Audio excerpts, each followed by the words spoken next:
कि एक दूसरा शेर उनके पास आकर खड़ा हो गया। सारे सिपाही घबरा गए।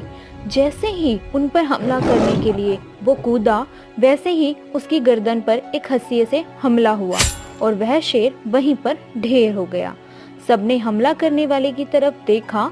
सामने एक लड़की खड़ी थी जिसने ऐसे कपड़े पहने हुए थे मानो वो किसी नगर में नहीं, जंगल में रहती हो। राजा उस लड़की के पास गए और उसका धन्यवाद करने लगे। आपके कारण हमारी जान बची है।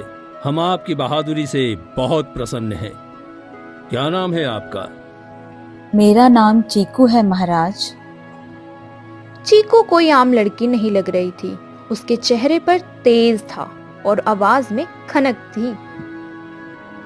आपने हमारी जान बचाई है, इसके बदले आप हमसे कुछ भी मांग सकती हैं। हम मना नहीं करेंगे। आपको मुझे 3 वचन देने होंगे।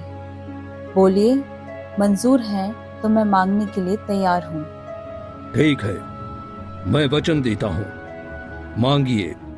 आपको पहला वचन ये देना है कि आपको अपने महल में एक चीकू का बगीचा लगवाना होगा। ठीक है, हम चीकू का बगीचा लगवा देंगे। और आपका दूसरा वचन ये है कि आप कभी भी हमसे हमारे परिवार के बारे में नहीं पूछेंगे। राजा को ये वचन थोड़ा अजीब लगा क्योंकि वो कहाँ ही इस मुलाकात के बाद उस लड़की से मिलने वाले थे। ठीक है, हम कभी नहीं पूछेंगे। आगे। और तीसरा वचन ये है कि आपको मुझसे शादी करनी होगी, अभी इसी वक्त। राजा को इस बात पर पहले बहुत गुस्सा आया। फिर उन्होंने उस लड़की को ध्यान से देखा। वह बहुत सुंदर थी, उसका कद भी लंबा था और वह गुणवान भी थी।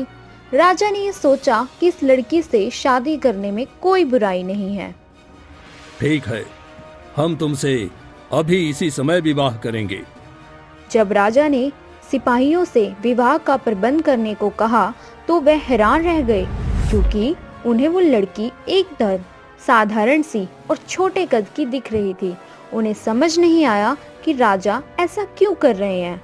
उसी समय राजा और उस लड़की की शादी हो गई। जब महल में ये खबर फैली कि महाराज अपनी तीसरी पत्नी के साथ पधार रहे हैं तो दोनों रानियों को ये बात समझ में नहीं आई। महाराज तो शिकार पर गए थे, तो फिर ये विवाह कैसे कर लिया उन्होंने? मुझे तो लग रहा है कोई बड़ी बात है दीदी।